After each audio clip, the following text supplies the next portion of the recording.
بيبدأ فيلمنا بصوت راجل غريب بيحكي لنا إن في كل جيل بيظهر واحد اسمه الجوست رايدر. الجوست رايدر ده مهمته يجمع عقود باع فيها الناس روحهم للشيطان، وفي زمن بعيد واحد من الجوست رايدرز دول سرق من الشيطان عقد فيه 1000 روح شريرة، ومن ساعتها والشيطان بيدور عليه عشان يرجعه. بعد سنين طويلة بنروح لسيرك، وهناك بنشوف شاب اسمه جوني بيكون مع أبوه بارتن. الاتنين بيقدموا عرض خطير بدراجات نارية بيعدوا بيها من دواير نارية مشتعلة. العرض كان مجنون لكنهم نفذوه بإتقان، باين عليهم إنهم محترفين فعلاً. وفي نهاية العرض جوني بيشوف خطيبته روكسي وهي قاعدة في وسط الجمهور.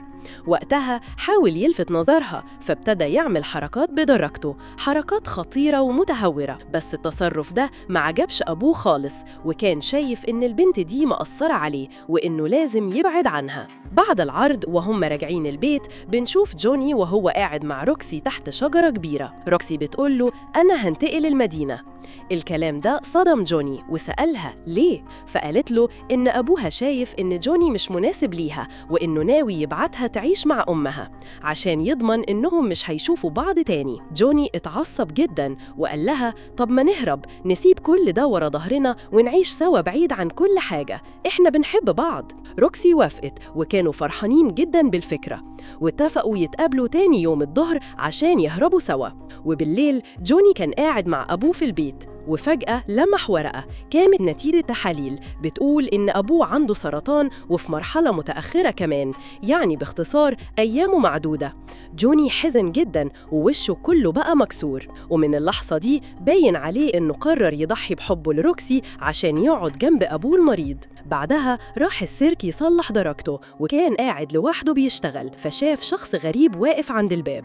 كان فاكر إنه واحد من اللي بيشتغلوا في السيرك، بس الشخص ده كان بيبصله بطريقة غريبة وكان شكله مرعب وهو في الضلمة. ومع الوقت بنكتشف إنه مش بني آدم، ده شيطان متجسد على هيئة بشر. جوني وهو مش واخد باله بدأ يتكلم معاه عن مشاكله وحكاله عن مرض أبوه. وفجأة الشيطان قال له أنا أقدر أحل لك مشاكلك كلها واشفي أبوك، بس في مقابل. جوني اتفاجئ وسأله مقابل إيه؟ فالشيطان قال له مقابل روحك. وللتوضيح بس يا جماعة، الكلام ده كله خيال علمي وملوش علاقة بالعقيدة، إحنا بنحكي فيلم وخلاص، وكلنا مؤمنين بربنا وحده لا شريك له. يلا نكمل قصتنا. الشيطان طلع عقد وقال له اقراه، وأثناء ما جوني كان ماسك العقد إيده اتجرحت ونقطة دم نزلت على الورقة.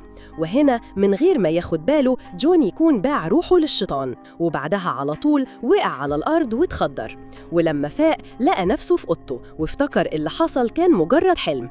بس بعدها أبوه دخل عليه الغرفة وكان فرحان جدا، وجوني سأله عن سبب سعادته، وأبوه رد عليه وقال له النهاردة رحت عملت تحاليل والدكاترة قالوا لي إن السرطان اختفى وأنا بقيت كويس. جوني اتصدم وقتها، فهم إن اللي حصل امبارح ما كانش حلم، ده كان حقيقي. كان ناوي يفضل جنب أبوه، بس دلوقتي بعد ما اتأكد إنه بقى سليم قرر يهرب مع روكسي. وهو بيجهز نفسه أبوه شافه وسأله رايح فين؟ جوني بصراحة حكاله كل حاجة. في الأول أبوه ما كانش موافق، بس في الآخر سلمه مفاتيح الموتوسيكل وقال له ربنا يوفقك. جوني طلع على الطريق وكان خلاص رايح يقابل حبيبته، لكن فجأة سمع صوت صريخ جاي من السيرك. رجع بسرعة ولما دخل لقى أبوه واقع على الأرض، كان مصدوم ومش مصدق اللي حصل. الشيطان خد روحه، بس بالرغم من الصدمة دي كلها قرر يكمل ويمشي على الطريق من غير حتى ما يدفن أبوه. وهو سايق بسرعة دماغه ابتدت تمتلئ كوابيس عن الشيطان اللي قابله امبارح. وهنا جوني بيقع من على دراجته وفجأة الشيطان بيظهر قدامه تاني، وساعتها بنكتشف إن الشيطان ده هو اللي تسبب في موت أبوه. جوني اللي قلبه مولع من الغضب بيسأله ليه عملت كده؟ الشيطان بيرد عليه بكل برود أنا وعدتك إني هشفيه من السرطان، لكن ما وعدتكش إني هحميه من الموت. الكلام ده بيولع نار الغضب في قلب جوني، فبيضرب الشيطان ببوكسات من كل ناحية. بس فجأة الشيطان يختفي ويظهر من ورا جوني ويمد إيده على قلبه ويسيطر عليه، يخليه ينسى كل حاجة. أبوه وحبيبته روكسي وأي حاجة كانت بتربطه بحياته قبل كده. وفجأة الشيطان بيختفي تاني، وتمر سنين طويلة وجوني بيكمل في تقديم العروض المجنونة دي، وبنشوف إنه بقى مشهور جداً، الناس كلها بتهتف باسمه، وفي يوم من الأيام بيستعد يقدم أكبر عرض في حياته. الجماهير كانت مالية المكان، وجوني بيركب دراجته وينطلق بسرعة جنونية ويطير فوق شاحنات ضخمة، لكنه بيقع من فوق الدراجة. الناس كلها صرخت، كانوا فاكرين إنه مات، بس جوني بيقوم واقف كأنه ولا حاجة حصلت. وهنا بنفهم إن الشيطان لسه بيحميه، بس مش عشان بيحبه، لأ، علشان غرض لسه ما نعرفوش. بعد العرض وهو راجع مع فريقه، قال لهم إنه في العرض الجاي هيحاول ينط فوق ملعب كرة قدم كامل. صحابه اتجننوا وقالوا له هتموت لو حاولت يا جوني، بس هو كان مصر، عايز يكسر الرقم القياسي ويبهر الناس. وفي الوقت ده بنروح لمكان تاني ملهى ليلي مظلم وهدوء مريب، بيظهر فيه شيطان تاني اسمه بلاك وصل على باب الملهى، مسك الحارس وكسر له دماغه من غير أي رحمة ودخل جوه، وبعد لحظات قتل كل الناس اللي كانوا في المكان. وكان في بنت بتحاول تهرب وتتخبى، بس ريحة خوفها كانت قوية، ولما شمها ظهر قدامها فجأة وخلص عليها كمان. بعد ما قضى على الكل استدعى مساعدينه، وكان شكلهم مرعب جدا، شبه كائنات من الجحيم. ولما ظهروا سألوه عايزنا ليه؟ قال لهم أنا عايزكم تدوروا معايا على عقد اسمه عقد فينكانزو، وده بيكون نفس العقد اللي ذكرناه في بداية الفيلم اللي فيه 1000 روح شريرة. العقد ده موجود في مقبرة، بس المشكلة إن محدش عارف فين بالظبط، وعشان كده بلاك استدعى مساعدينه يدوروا معاه عليه. وفي مشهد تاني بيظهر الشيطان اللي عمل الصفقة مع جوني، وبنعرف إن اسمه فيستو وهو أبو بلاك. فيستو سأل بلاك إيه اللي جابك هنا؟ بلاك ضحك وقال له أنت كبرت خلاص يا بابا، وجه الوقت اللي آخد مكانك لأنك بقيت عجوز، أنا دلوقتي أقوى منك، مش هتقدر توقفني. بس فيستو كان متوقع اللحظة دي، قال له علشان كده أنا عقدت صفقة مع جوني اللي بقى جوست رايدر، وهو اللي يقدر يوقفك. بلاك اتجنن لأن العقد اللي مع جوني فيه قوة أبوه كلها، وحاول يهجم على فيستو، بس فيستو اختفى في لحظة. وفي اليوم اللي بعده بيكون يوم عرض جوني الكبير، الملعب مليان على آخره، آلاف الناس جايين يتفرجوا عليه، والتشويق مالي المكان. جوني بيستعد للعرض، ومساعده بيروح له يحاول يثنيه عن العرض المجنون ده، وبيقول له دي مخاطرة بحياتك يا جوني. بس جوني كان مصر، عايز يبهر العالم كله ويكسر الرقم القياسي مهما كان الثمن. وهو رايح علشان يقدم عرضه، الصحفيين كلهم كانوا حواليه بيسألوه أسئلة كتير، بس جوني ما كانش عايز يرد على حد خالص. وفجأة بتظهر صحفية من وسط الزحمة وبتقول له هو أنا كمان مش مسموح لي أكلمك؟ بص فيها واتصدم، ما كانش مصدق عينيه، دي كانت هي روكسي حبيبته اللي من يوم ما أبوه مات ما شافهاش تاني. جري عليها بسرعة وكلمها شوية، بس هي مشيت، ما كانتش عايزة تشوفه بيخاطر بحياته تاني. جوني بعد ما شاف روكسي اتحمس بطريقة مجنونة، بدل ما يقفز فوق شاحنات زي كل مرة طلب يحطوا مكانهم طيارات، والتحدي ده كان أول مرة حد يعمله، ولو نجح هيكسر كل الأرقام القياسية اللي اتعملت قبل كده. ركب دراجته النارية وشغلها وانطلق بسرعة جنونية. المسافة كانت كبيرة جدا، والناس كلها كانوا متأكدين إنه هيقع ويفشل، بس جوني كان واثق من نفسه وقدر فعلا يطير فوق الطيارات كلها، وكده بقى أول واحد في التاريخ يعملها وحطم كل الأرقام القياسية. الجمهور كله كان مذهول، الناس مش مصدقة اللي شافته عينيها. بعد العرض جوني جري ورا روكسي، كان بيحاول يوقفها علشان يتكلم معاها، بس هي كانت بتهرب مش عايزة تتواجه معاه. طلب من السواق بتاعها يوقف العربية، بس السواق رفض. جوني ما افتكرش غير حاجة واحدة، انطلق قدام العربية بسرعة جنونية وقدر يوقفهم. روكسي نزلت من العربية وهي متعصبة جدا، زعقت له كنت ممكن تموت، انت اتجننت. بس هو كان مشتاق لها، مشتاق لكل لحظة معاها، وفي الآخر قدرت مشاعره تكسب ووافقت تقابله بالليل علشان يتعشوا سوا.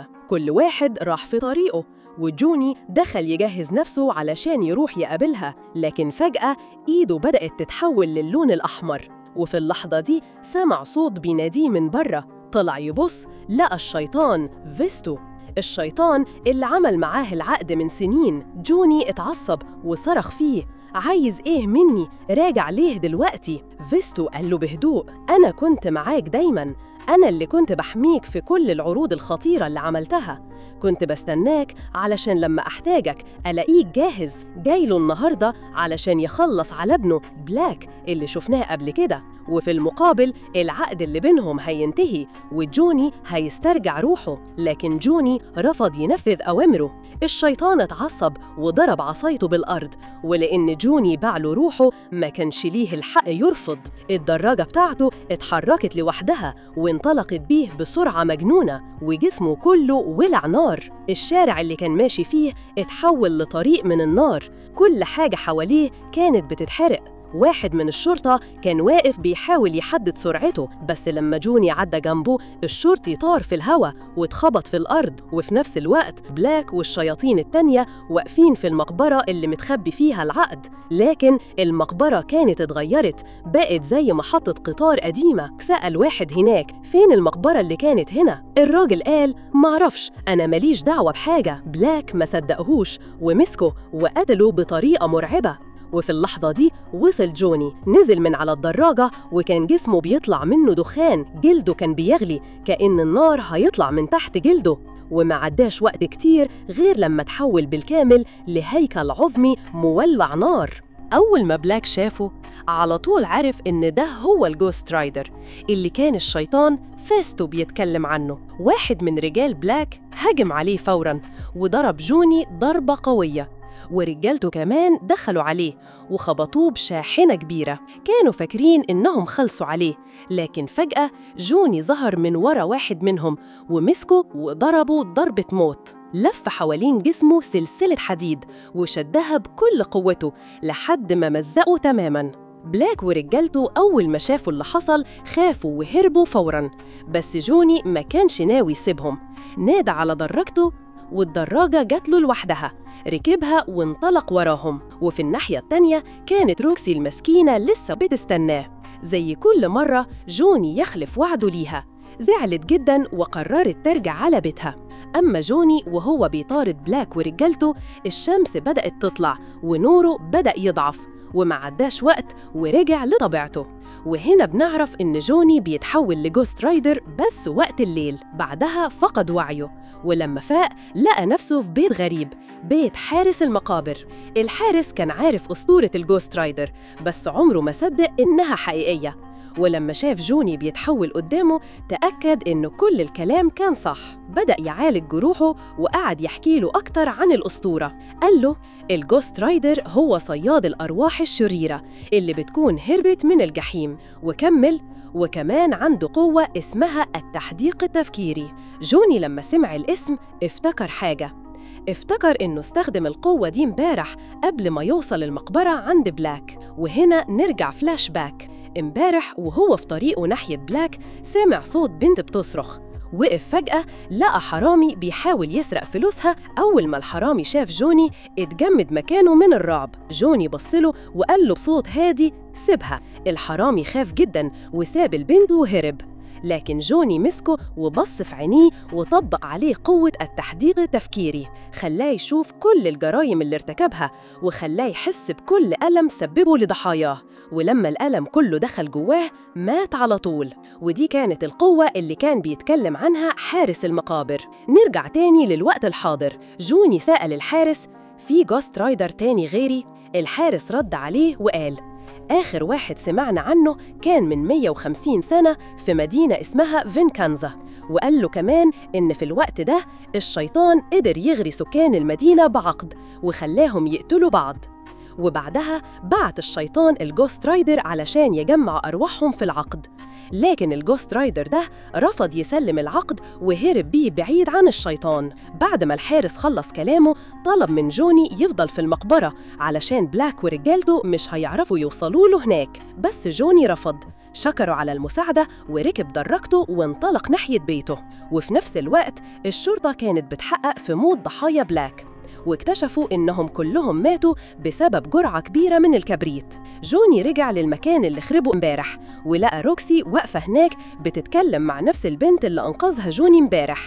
البنت كانت بتحكي لروكسي اللي حصل، لكن واضح إن محدش مصدقها. روكسي وقفت تسمع، ولما شافت جوني هو راح ناحيتها علشان يشرح كل حاجة، بس هي كانت رافضة حتى تبصله، ما كانتش عايزة تسمعه خالص. جوني حاول يشرح لها، حكى لها كل اللي حصل وقال لها إنه باع روحه للشيطان، بس كالعادة روكسي ما صدقتوش. وفي نفس الوقت الشرطة بتلاقي رقم لوحة الدراجة بتاعة جوني، وبالليل وأول ما طلع من بيته الشرطة حصرته بسرعة ومسكوه، خدوه على مركز الشرطة وبدأوا يحققوا معاه. وهنا بنعرف إنه متهم بقتل كل الضحايا اللي بلاك قتلهم، لأنهم لقوا لوحة دراجته في مكان الجرايم. حاولوا يضغطوا عليه علشان يعترف، لكن جوني رفض يتكلم. الشرطة حبسته ودخلوه في زنزانة فيها شوية مجرمين. أول ما الشرطة مشت المجرمين هجموا عليه وضربوه ضرب عنيف. جوني حذرهم: ابعدوا عني قبل ما يحصل لكم حاجة، لكنهم استمروا كأنهم مش سامعين. جوني اتعصب وانفجر فيهم، وبقوته كجوست رايدر خلص عليهم واحد واحد، وخرج من السجن بطريقة خرافية. ركب دراجته وانطلق بأقصى سرعة رايح على بلاك. وفي نفس الوقت بلاك كان في كنيسة بيحاول يعرف مكان المقبرة اللي كان بيدور عليها. سأل الكاهن هناك، لكن الأب رفض يقوله. بلاك اتجنن وخلاص خلص عليه من غير رحمة، وخرج هو ورجالته يدوروا على المقبرة. وفي نفس اللحظة جوني بيوصل عندهم. واحد من رجال بلاك هجم عليه وخبطه من على دراجته. الراجل ده كان عنده قدرة غريبة، يقدر يتحول لغاز ويطير في الهواء، بس جوني كان جاهز. ركب دراجته وانطلق وراه بقوة ونار ملهاش حدود. وفي اللحظة دي روكسي شافته بعينيها وعرفت الحقيقة، عرفت إن اللي قدامها هو جوني فعلاً، وكل اللي قاله لها ما كانش كذب. جوني قدر يلحق الراجل الشيطاني ده، مسكه وبدأ يضرب فيه، بس الضرب ما كانش ليه تأثير علشان جسمه غاز. لكن جوني كان عنده حيلة تانية، طلع السلسلة الحديدية وبدأ يلفها حواليه بسرعة جنونية لحد ما النار اشتعلت فيه ومات. وفي نفس الوقت المنطقة كلها كانت مليانة شرطة. أول ما الشرطة شافته بدأوا يضربوا نار عليه بجنون، بس الرصاص ما كانش بيأثر فيه خالص. ركب دراجته تاني وطلع من وسطهم كالنار. روكسي كانت واقفة وشايفة كل حاجة. دلوقتي تأكدت إن جوني ما كانش بيهزر. وفي اللحظة دي بلاك بيكتشف إن روكسي هي حبيبة جوني. وفي اليوم اللي بعده روكسي راحت عند بيت جوني بس ما كانش موجود. سألت المساعد بتاعه بس هو كمان ما كانش يعرف هو فين. دخلت تحاول تفهم إيه اللي بيحصل مع جوني، وفجأة ظهر بلاك قتل المساعد وهددها. وفي نفس اللحظة جوني بيرجع بسرعة على البيت وبيلاقي صاحبه مقتول وبلاك بيهجم عليه. جوني مسك بلاك وحاول يستخدم عليه قوة التحديق التفكيري، لكن ما حصلش حاجة. القوة مش اشتغلتش لأن بلاك ما عندوش روح أصلاً. بلاك استغل الفرصة وخبط جوني في الأرض ورجعه لطبيعته العادية، وقال له بصوت تقيل: لو عايز حبيبتك تفضل عايشة هتجيب لي عقد فينكانزو من حارس القبور اللي شفته قبل كده. جوني على طول راح على المقبرة وطلب من الحارس العقد. في الأول الحارس رفض، بس أول ما عرف إن بلاك خطف روكسي قرر يديهوله. وهنا نعرف الحقيقة الكبيرة: الحارس ده هو نفسه الجوست رايدر القديم اللي هرب بالعقد من الشيطان في بداية القصة. وفجأة الحارس بيتحول لشكله الحقيقي وبينطلق هو وجوني سوا علشان يواجهوا بلاك. بس في الطريق قوة الحارس بتبدأ تضعف لأنه بقى عجوز وقوته بدأت تخلص، فقرر يدي سلاحه لجوني ويرجع من نص الطريق. جوني بيوصل عند بلاك وبيلاقيه ماسك روكسي، طلب منه يسيبها علشان يسلموا العقد. بلاك فعلا سابها، ولما استلم العقد من جوني ضربه ضربة قوية خلته يطير بعيد. وهنا بلاك بدأ يحرر الأرواح الشريرة. كل الأرواح دخلت جسمه وبقى عنده قوة كبيرة جدا. لف ناحية جوني وضربه بسلاح حارس القبور الخارق، لكن حتى مع الضربة دي ما حصلوش حاجة. جوني مسكه تاني وبدأ يطبق عليه قوة التحديق التفكيري. المرة دي القوة أثرت عليه فعلا لأن جسمه بقى مليان أرواح. كل روح جواه شافت العذاب وحس بيه بلاك كأنه هو نفسه الضحية، وفي النهاية جوني خلص عليه تماماً. ولما بلاك مات ظهر الشيطان فيستو من تاني اللي كان عامل مع جوني العقد زمان، شكره على اللي عمله وقال له إن المهمة اللي كان عايزه يخلصها اتنفذت، وطلب منه يرجع له قوة الجوست رايدر علشان يقدر يعيش حياته طبيعي. بس جوني كان قراره مختلف، بصله بثقة وقال له أنا مش هرجع لك حاجة، أنا هفضل الجوست رايدر واستخدم قوتي في الخير بطريقتي. فيستو اتعصب بس معرفش يعمل حاجة، خد جثة ابنه وانسحب لأن جوني دلوقتي بقى أقوى منه. وبكده جوني قدر يتخلص من الشيطان اللي دمر حياته، وفي نفس الوقت احتفظ بالقوة الخارقة بتاعته. ولحد هنا نقدر نقول إن الجزء الأول وصل لنهايته. بتمنى من أي أخ أو أخت وصل لحد هنا يدعمني بلايك واشتراك في القناة. شكراً ليكم، ويلا نكمل في الجزء الثاني. وقصتنا تبدأ مع واحد راكب موتوسيكل وماشي في طريق بين الجبال. الطريق طويل وهادي، وبعد وقت من السواقة وصل لكنيسة بعيدة، وهناك لقى راهب مستنيه. ومن اللحظة دي نعرف إنهم مخبيين ولد اسمه داني وبيحاولوا يخبوه من عصابة بتدور عليه. ليه هم مخبيينه وليه العصابة بتدور عليه ده اللي هنعرفه بعدين. الراجل الأسود اللي وصل الكنيسة كان حاسس إن المكان مش آمن كفاية، طلب من الراهب كذا مرة إنهم ينقلوا الولد لمكان تاني، بس الراهب كان بيرفض دايماً. وفي وسط ما هم بيتكلموا فجأة نسمع صوت انفجار جامد. العصابة هجمت على الكنيسة والرصاص اشتغل في كل مكان. أم الولد داني كانت موجودة وخدته وهربت بيه، وهي ماشية بسرعة الراجل الأسود نده عليها وقال لها استني أنا معاكي وعايزة أساعدك، لكن هي ما صدقتوش وسحبت سلاحها وضربت عليه نار خلته يتراجع. خدت الولد وركبت العربية وطلعت تجري بيه. زعيم العصابة دخل الكنيسة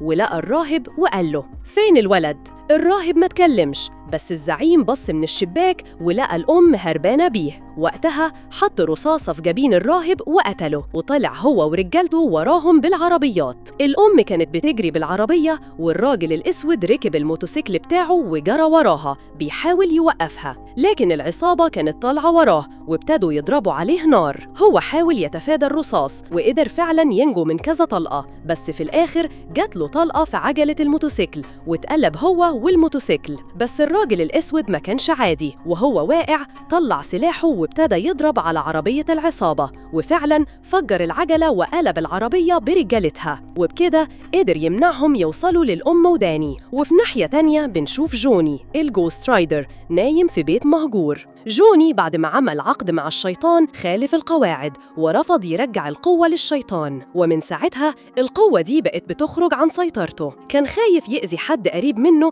فجمع حاجته وسافر أوروبا، ومن يومها هو عايش في البيت المهجور ده. وفي الصباح ده وهو قاعد في مكانه كالعادة سمع خبط على الباب، راح فتحه لقى الراجل الأسود اللي كان بيحاول يحمي داني. بصله جوني ومسكه وقال له عايز ايه؟ الراجل الأسود قال له أنا عارف القوة اللي الشيطان اداها لك، وأنا محتاج مساعدتك علشان تساعدني ننقذ الولد اسمه داني. جوني رفض وقال له أنا بطلت أساعد الناس لأني بخاف أذيهم، وجمع حاجته وخرج يجهز الموتوسيكل عشان يمشي. الراجل الأسود طلع له صورة للولد داني وقال له أنا بشتغل في الكنيسة، ولو ساعدتني ننقذ الولد ده أنا كمان هساعدك تتخلص من قوة الشيطان دي. جوني كان محتاج يتخلص من القوة الملعونة دي لأنها فعلاً قلبت حياته، ولما سمع كده وافق إنه يساعده. جوني سأل إزاي هوصل للولد؟ رد الراجل الأسود الشيطان هو الرابط بينكم، لما تتحول لجوست رايدر هتقدر تشم ريحته وساعتها امشي وراها وهتوصل لداني. وفي نفس الوقت بنشوف داني وأمه في قهوة صغيرة بيحاولوا يرتاحوا، وهي قاعدة كانت مركزة في راجل معين باين إنها عايزة توقعه. وفعلا الراجل جه وقعد يتكلم معاها، بس فجأة داني وقف قدامهم ونادى ماما بابا فين؟ الراجل سمع السؤال ده وقف وحس إن في حاجة غلط فقرر يمشي. وهو ماشي داني سرق المحفظة بتاعته من غير ما يحس، وساعتها نعرف إن داني وأمه نصابين محترفين ولعبهم تقيل. بعدها خرجت أم داني معاه من المكان وركبوا العربية بعد ما أخدوا شوية فلوس، بس العصابة كانت مترصداهم ومتابعاهم من بعيد. وبالفعل لما اتحركوا بالعربية العصابة لحقتهم، وبالليل وصلوا لمكان مهجور خالي من أي ناس. هناك العصابة بدأت تخبط في عربيتهم من ورا. داني شافتهم في المراية وحاولت تهرب، لكن عربيات العصابة كانت أقوى وأسرع. فضلوا يضربوا في عربيتهم لحد ما خرجوا عن الطريق ووقعوا في مكان بعيد. ونزلوا العصابة من عربيتهم وسحبوا الأم وداني، أيدوهم هما الاتنين، والأم فضلت تصرخ وتترجاهم: سيبوا ابني، خدوني أنا مكانه. بس مفيش فايدة، محدش فيهم سمع لها. زعيم العصابة وده اسمه كاري كان حاطط المسدس على راسها وعلى وشك يقتلها. وفجأة وصل الجوست رايدر جوني. لما كاري ورجالته شافوه اتخضوا. واحد جريء منهم ضرب عليه نار، لكن الطلقات ما أثرتش فيه خالص والرعب دخل في قلوبهم أكتر. جوني ضرب واحد منهم وخلص عليه في ثواني، وكان رايح على التاني علشان يخلص عليه هو كمان. ساعتها كاري استخدم قاذفة قوية وضرب بيها جوني. الضربة ما قتلتوش، لكن كانت كفاية تخليه يغيب عن الوعي، وده ادى فرصة لكاري والعصابة إنهم يهربوا.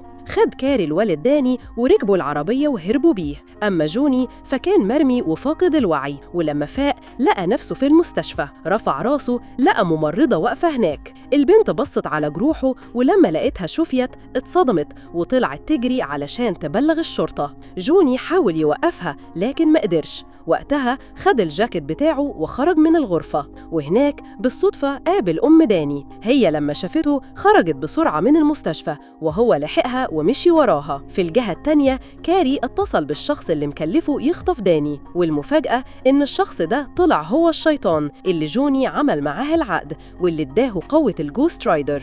لما كاري قال له هجم علينا واحد امبارح وعنده كذا وكذا، الشيطان على طول فهم إن اللي هجم هو الجوست رايدر. وقتها أمره يدي التليفون للولد، ومن خلال المكالمة الشيطان عمل تعويذة عليه. التعويذة دي هتمنع الجوست رايدر إنه يشم ريحة الولد زي ما حصل امبارح. في الناحية التانية جوني كان ماشي ورا داني، هي كانت شايفاه وراحت استخبت له في مكان، ولما قرب خرجت فجأة ووجهت السلاح عليه. سألته عايز إيه مني؟ رد عليها وقال كل اللي عايزه بس إني أساعدك تنقذي ابنك داني. هي لما شافته امبارح وهو بيخاطر بحياتهم علشانهم صدقته بسرعة. سألته تقدر تتبع ابني تاني زي ما عملت امبارح؟ قال لها دلوقتي ما بقتش قادر أشم ريحته.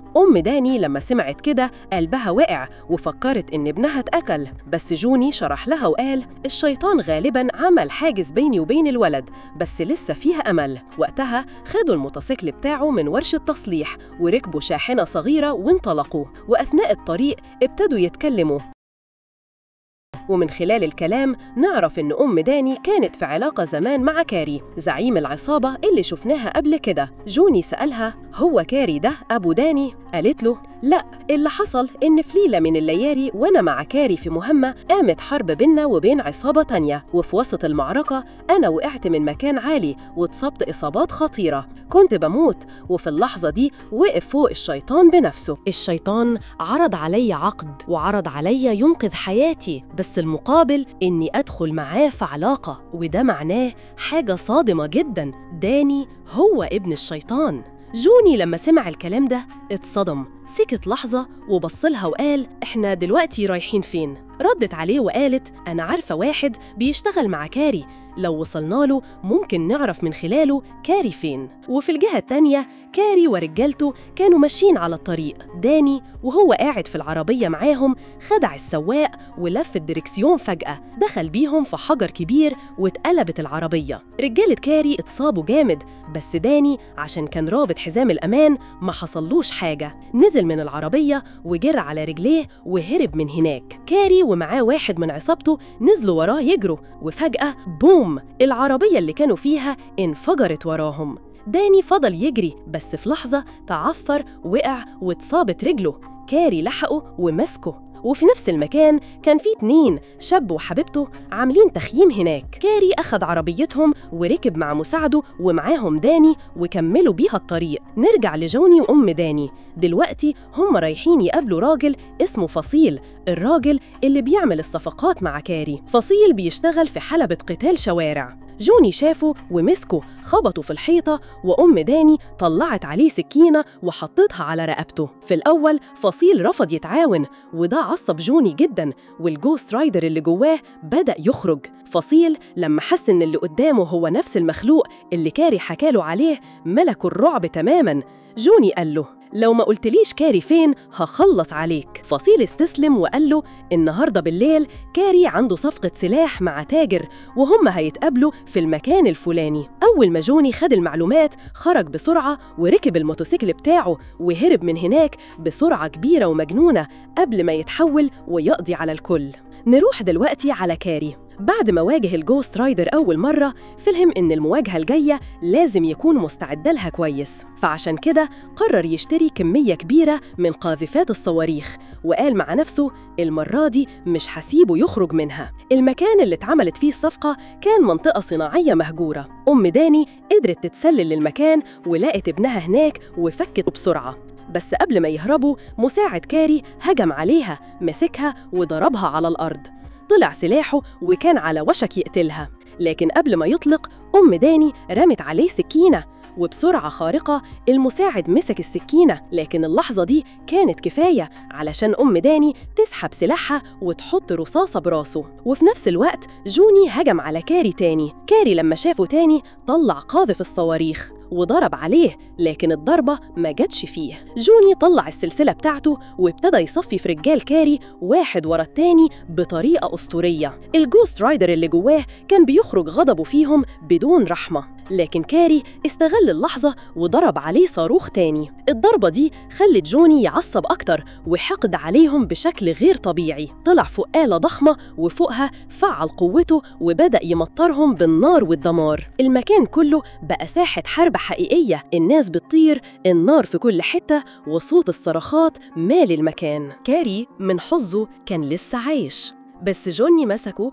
ورماه بعنف وسط الركام والخراب اللي حواليه. وبعد كده على طول جوني تبع أم داني، وبالفعل قدر يلحق بيها. مسكها وهو متحول للجوست رايدر، وكان على وشك يخلص عليها لأنه ما كانش قادر يتحكم في نفسه. لكن اللي أنقذها كان ابنها داني. نده على جوني وجوني استجاب له وسابها، وفي اللحظة دي رجع لطبيعته كبني آدم. وواضح جدا إن داني ليه تأثير كبير عليه وهو متحول. بعد اللي حصل قرروا يهدوا شوية وراحوا على قهوة صغيرة عشان يرتاحوا ويقرروا هيمشوا على فين بعد كده. جوني جاب أكل لداني وقعدوا مع بعض، وأثناء الكلام أم داني سألته: إحنا رايحين على فين دلوقتي؟ جوني قال لها: على الشخص الأسود اللي شفتوه قبل كده، وقال لها إننا لازم نروح مكان مقدس، مكان الشيطان ما يقدرش يوصل لنا فيه، وهناك هنقابل الشخص اللي هيقول لنا نعمل إيه بعد كده.